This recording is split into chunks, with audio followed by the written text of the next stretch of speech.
seburuk-buruknya orang ternyata masih ada kebaikan di dalam hatinya. Itulah kenapa Gus Miftah sering mengatakan orang baik dan orang jelek itu bedanya tipis. Sebaik-baiknya orang pernah berbuat jelek dan sejelek-jeleknya orang pernah berbuat baik. Saya kasih contoh, saya masuk di dunia malam bersama mbak-mbak di dalam. Begitu ada rombongan pengajian, mbak-mbak ini mabuk ngomong, ya Allah enak ya mereka dekat dengan Allah. Mabuk minum alkohol, ada orang lewat pengajian, mbaknya ini bilang mereka luar biasa dekat dengan Allah sementara kami banyak dosa. Yang menjadi persoalan itu apa? Biasanya orang yang banyak dosa itu bisa menghormati orang yang baik. Yang menjadi persoalan adalah orang yang merasa baik biasanya tidak pernah menghormati orang yang jelek. Itu fakta Anda.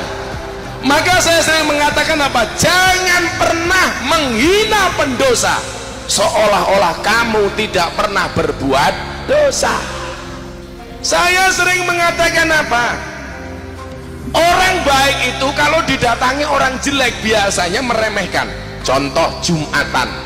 Begitu kita Jumatan, tahu-tahu anak kafe datang dengan badan yang bertato. Pasti orang-orang masjid itu akan fokus matanya kepada tato ini orang. Wow. Contoh, kalau pengajian rutin saya di pondok, itu ada satu base mbak-mbak PSK datang dari Sarkem. Mereka datang ikut pengajian. Kok sampai ketahuan mereka itu PSK, orang akan memandang mereka dengan pandangan jijik. Dasar lonte. Orang-orang baik ini kemudian apa? Dia lupa firman Allah, fala tuzakku anfusakum huwa a'lamu bimanittaqo. Jangan merasa sok suci. Kenapa? Karena dia Allah yang paling tahu siapa di antara kalian yang paling bertakwa.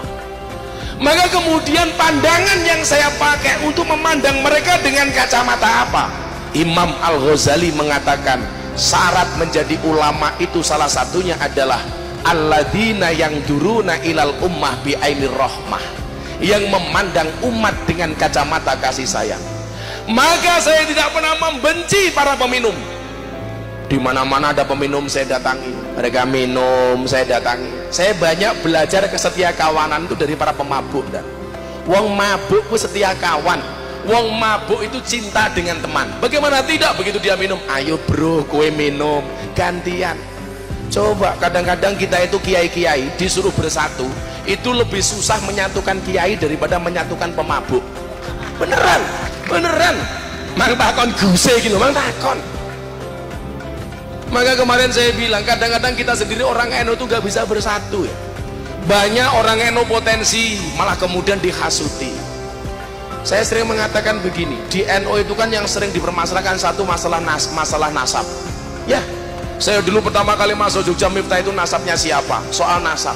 Begitu orang tahu saya keturunan Bahasan Besari Ponorogo, sudah tidak lagi mempermasalahkan nasab, tapi mempermasalahkan apa? Nisab.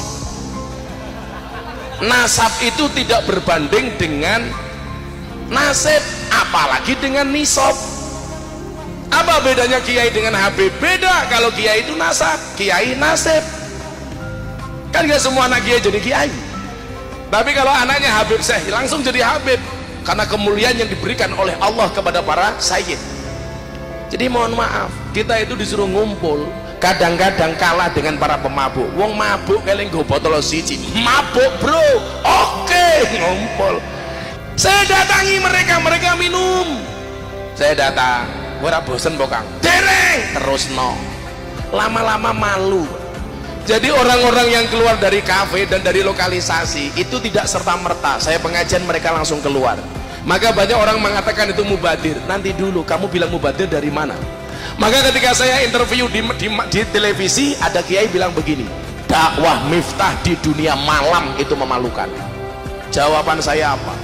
Lebih memalukan mana ketika kita melihat orang bermaksiat diam tanpa memberikan solusi apapun kepada mereka.